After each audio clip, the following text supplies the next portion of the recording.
بسم اللہ الرحمن الرحیم۔ السلام علیکم۔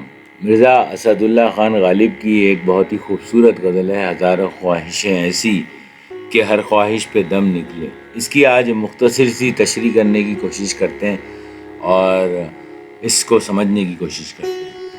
اس خوبصورت غزل کا پہلا شعر ہے: ہزاروں خواہشیں ایسی کہ ہر خواہش پہ دم نکلے، بہت نکلے میرے ارمان لیکن پھر بھی کم نکلے۔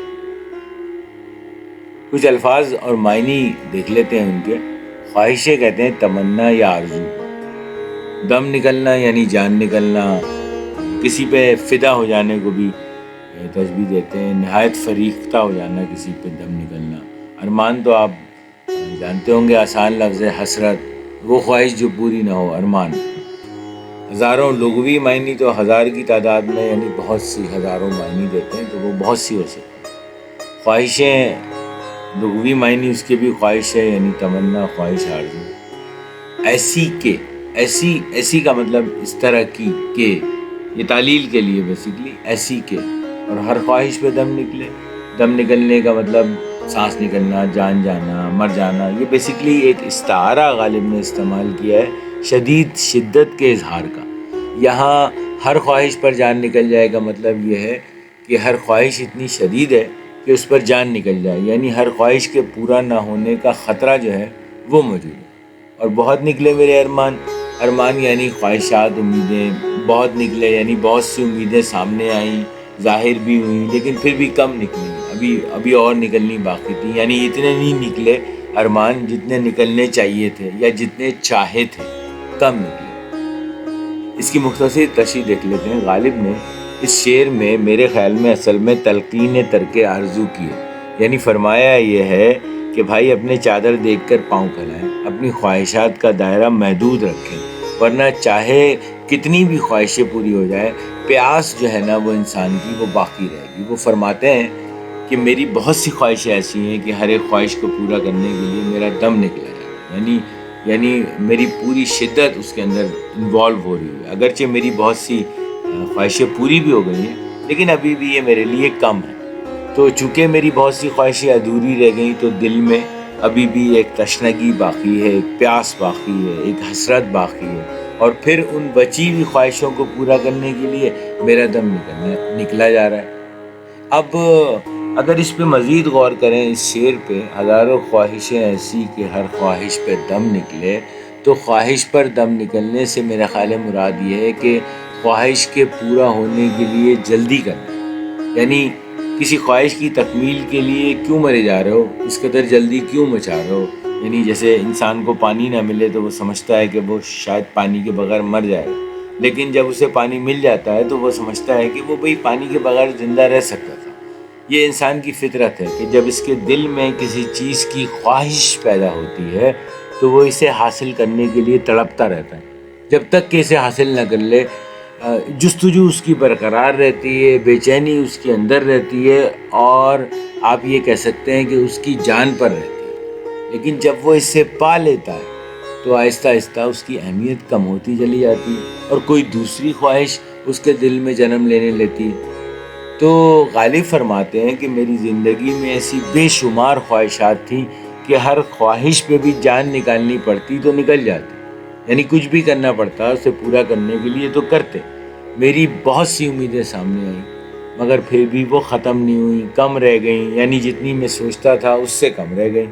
یعنی شدت خواہش اور اس کی عدم تکمیل کا درد بیان کر رہے ہیں غالب نے جو دم نکلنا جو ہے وہ استعارے کے طور پہ استعمال کیا ہے، جو میرے خیال میں تو خواہش کی شدت اور اس کے پورے نہ ہونے کی کیفیت کے لحاظ سے، تو یعنی یہ خواہش ایکچولی اتنی شدید ہے کہ اس کے پورا نہ ہونے پر خواہش پوری ہونے کا احساس جان نکلنے جیسا دکھ دیتا ہے۔ اور بہت نکلے میرے ارمان مگر پھر بھی کم نکلے سے غالب یہ فرما رہے ہیں کہ خواہشات کی بہتات تھی، کچھ نکلی لیکن اس کشاکش میں کچھ کم بھی رہ گیا، یعنی وہ feeling of satisfaction, feeling of completion, آپ جسے احساس تکمیل کہتے ہیں، وہ حاصل نہیں ہوا، یعنی تسکین نہیں ملی۔ ہزاروں خواہشیں ایسی کہ ہر خواہش پہ دم نکلے، بہت نکلے میرے ارمان لیکن پھر بھی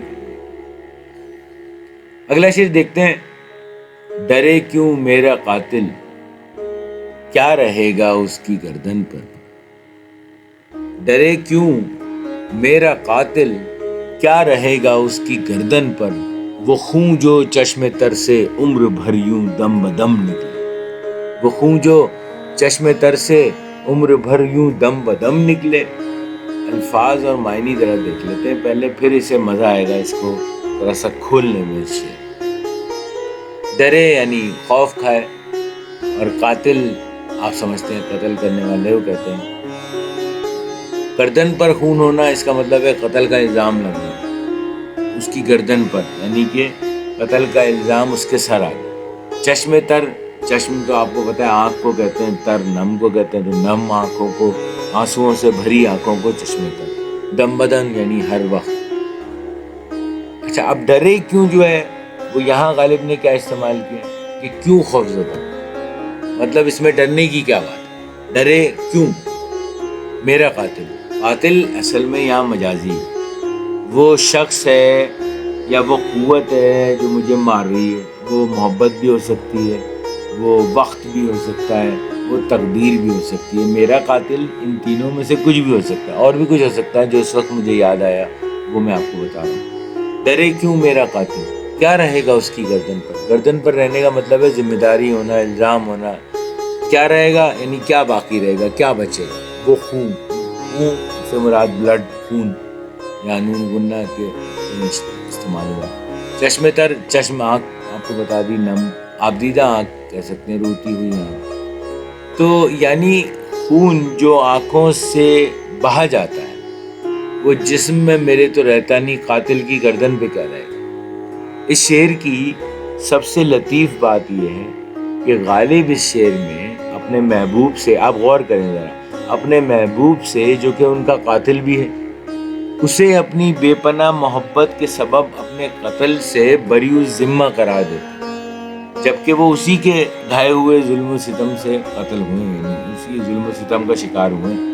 تو غالب یہ فرما رہے ہیں کہ شدت غم کی وجہ سے میری آنکھوں سے مسلسل آنسو جاری رہتے ہیں، جن میں غم کی شدت کو ظاہر کرنے کے لیے غالب انہیں خون کے آنسو قرار دے رہے ہیں، اور فرما رہے ہیں کہ جو میرا محبوب مجھے قتل کرنے آیا تھا وہ میرے ان خون کے آنسوؤں کو دیکھ کر خوفزدہ ہو گیا کہ کہیں قتل کا الزام اس پر نہ آ جائے. غالب اسے تسلی دیتے ہوئے فرما رہے ہیں کہ تم گھبراؤ نہیں، میری آنکھوں سے خون کے آنسو تو ہر وقت ہی جاری رہتے ہیں، اور دنیا والوں کو بھی یہ بات معلوم ہے، اس لیے میرے قتل کا الزام تم پر ہرگز نہیں آئے گا. دوسرا مطلب غالب نے ذرا ظریفانہ انداز میں میرے خیال میں قاتل کی تسکین کا پہلو اس شعر میں یہ نکالا ہے کہ جس قدر خون میرے جسم میں تھا وہ سب تو آنکھوں سے بہہ گیا. اب تم کیوں ڈر رہے ہو کہ میرا خون تمہاری اس گردن پر رہے گا، کیونکہ جو خون جو چشم تر سے عمر بھر بہتا رہا وہ اس کی گردن پر کیا ٹھہرے گا. آنکھوں میں نہیں رہا تو گردن پر کیا رہے گا. یا آپ اسے یہ بھی کہہ سکتے ہیں کہ جب باڈی میں بلڈ ہے ہی نہیں، جب سب آنکھوں سے بہہ گیا، تو قاتل کو قتل کرنے میں خون بہانے پہ کوئی سزا کیسے دے سکتا ہے، کوئی اس کا الزام قاتل پر کیسے لگا سکتا ہے. تو کتنا خوبصورت شعر ہے کہ ڈرے کیوں میرا قاتل کیا رہے گا اس کی گردن پر، وہ خون جو چشم تر سے عمر بھر یوں دم بدم نکلے. اگلا شعر دیکھتے ہیں. ویسے اس شعر کا ایک مفہوم یہ بھی ہو سکتا ہے کہ محبوب قتل کے الزام کی وجہ سے اقدام قتل سے گریز کر رہا ہے، لیکن اسے شاعر کی آنکھوں سے مسلسل بہنے والے خون کے آنسوؤں سے کوئی سروکار نہیں، تو وہ اس بے رخی اور لاپرواہی کے رویے کو بدلنے کے لیے بھی تیار نہیں. اینی ویز آگے چلتے ہیں. اگلا شعر ہے نکلنا خلد سے آدم کا سنتے آئے ہیں، لیکن بہت بے آبرو ہو کر تیرے کوچے سے ہم نکلے.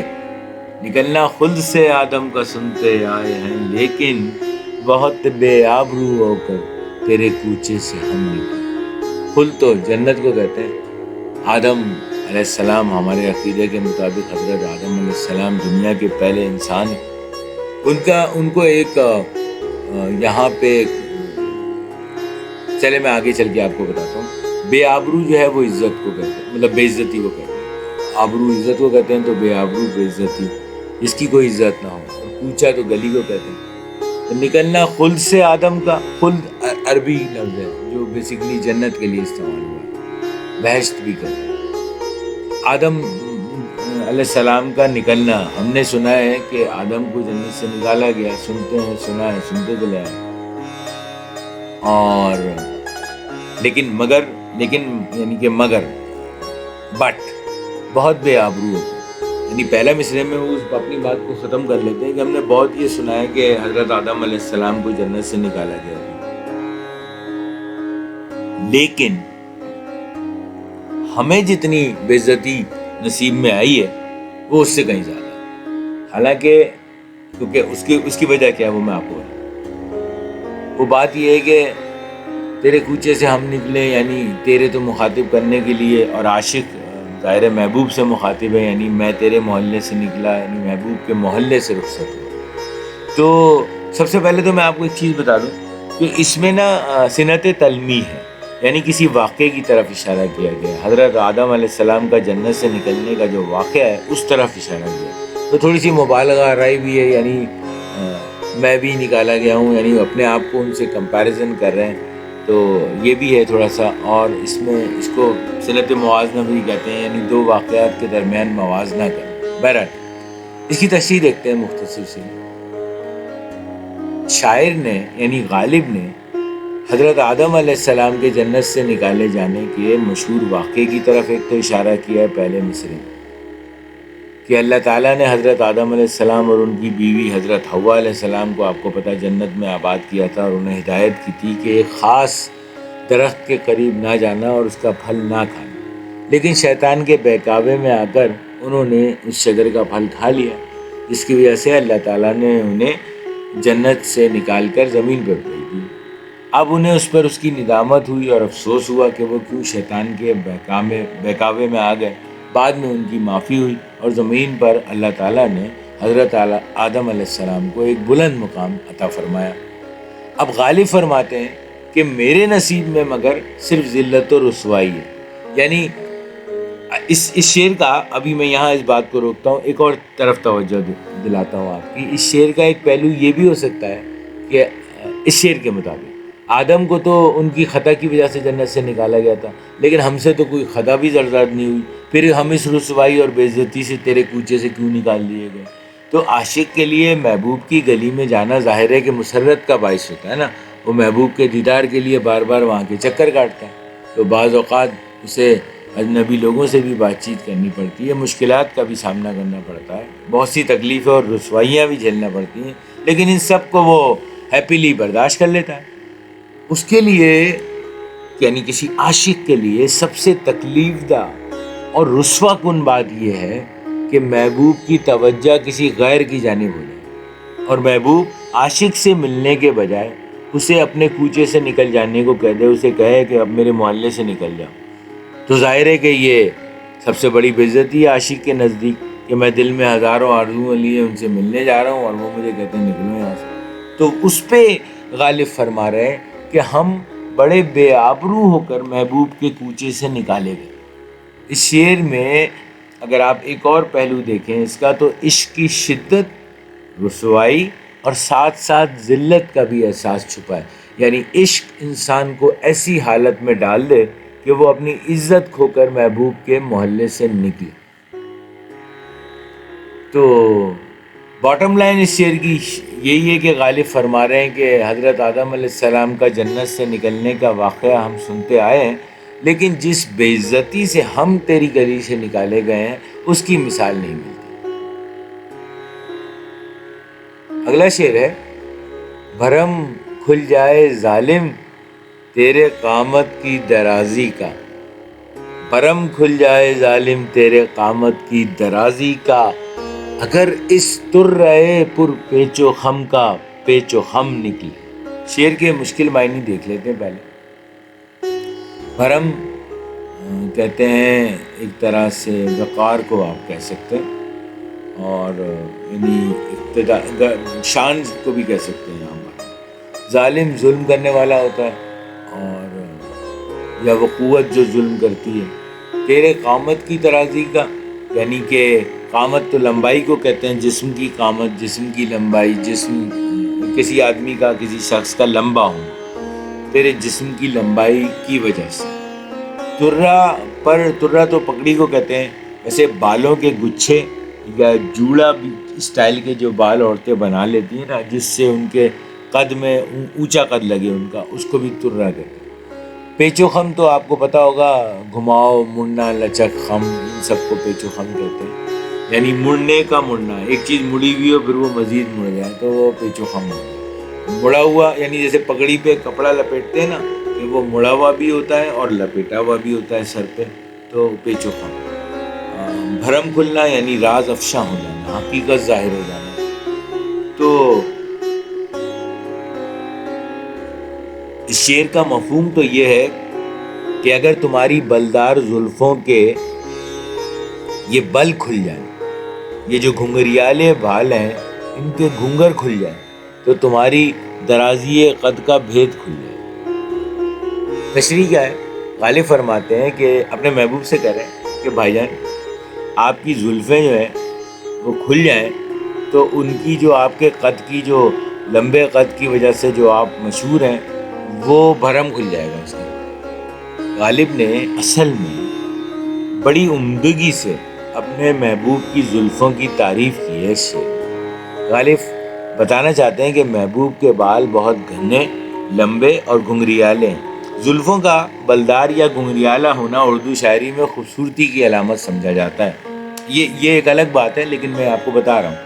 اور اس وجہ سے غالب نے ترے پر پیچ و خم کی ترکیب استعمال کی، یعنی جس کا مطلب اصل میں گھنگریالے بلدار بال ہیں. غالب نے ایک منفرد انداز میں بڑی خوبصورتی سے محبوب کی زلفوں کا موازنہ محبوب کے قد سے کیا ہے. یعنی قد کا دراز ہونا بھی خوبصورتی کی علامت سمجھا جاتا ہے، اور محبوب نے اپنے قد کو دراز کرنے کے لیے اپنے بلدار گھنگریالے بالوں کو ایک خاص انداز میں جوڑا بنا کے سر پہ رکھا ہوا ہے تاکہ اس کا قد اور لمبا لگے. تو غالب فرماتے ہیں کہ آپ کی تو زلفیں آپ کے قد سے زیادہ طویل ہیں. یعنی غالب اپنے محبوب کے چھوٹے قد پہ تانا نہیں دے رہے، اس کی لمبی زلفوں کی تعریف فرما رہے ہیں. غالب فرماتے ہیں کہ جب تک تمہاری زلفیں لپٹی ہوئی ہیں نا، جب تک لوگ تمہارا قد لمبا سمجھتے ہیں، لیکن جس وقت تمہاری طویل زلفوں کے بل کھلیں گے اور پیچ و خم نکلیں گے تو تمہارے قامت کی درازی کا بھید کھل جائے گا. لوگوں کو معلوم ہو جائے گا کہ تمہاری زلفیں تمہارے قد سے بھی زیادہ دراز ہیں. تو ترے کا مطلب پگڑی کا شملہ بھی ہوتا ہے، جو وہ بھی عزت کی علامت سمجھا جاتا ہے. اس لحاظ سے اگر دیکھا جائے تو پھر شعر کا مفہوم یہ ہوگا کہ محبوب نے اپنا قد دراز ظاہر کرنے کے لیے اپنے سر پہ کوئی پگڑی پہنی ہوئی ہے، جس کی وجہ سے ان کا قد لمبا لگنے لگا ہے. تو شاعر یہ کہہ رہے ہیں کہ اگر میں تمہاری پگڑی کے بل کھول دوں تو تمہارا قد چھوٹا ہو جائے گا، یعنی درازی قامت کا بھید کھل جائے گا. لیکن میرا خیال ہے کہ پہلے والی بات مجھے زیادہ مناسب لگتی ہے کہ غالب اس میں محبوب کے قد پہ طنز نہیں کر رہے ہوں گے. میرا جہاں تک خیال ہے غالب اپنے محبوب کی زلفوں کی تعریف کر رہے ہوں گے کہ وہ قد سے بھی زیادہ بڑی ہیں. ابھی تو باندھا ہوا ہے، اگر کھول دیا تو قد سے بھی بڑھ جائیں گے. بہت خوبصورت شعر ہے، بہت رومانوی بھی. اگلا شعر دیکھتے ہیں. مگر لکھوائے کوئی اس کو خط تو ہم سے لکھوائے، ہوئی صبح اور گھر سے کان پر رکھ کر قلم نکلے. ہوئی صبح اور گھر سے کان پر رکھ کر قلم نکلے. مگر تو آپ جانتے ہیں، مگر تاہم لکھوائے کوئی اس کو خط، یعنی ہم سے کسی کے ذریعے اگر لکھنے کا ارادہ کر رہا ہے کوئی، یعنی کچھ لکھوایا جائے اس محبوب کو، کسی کو خط بھیجنا ہو تو ہم سے لکھوائے. لکھوائے جو ہے وہ بیسیکلی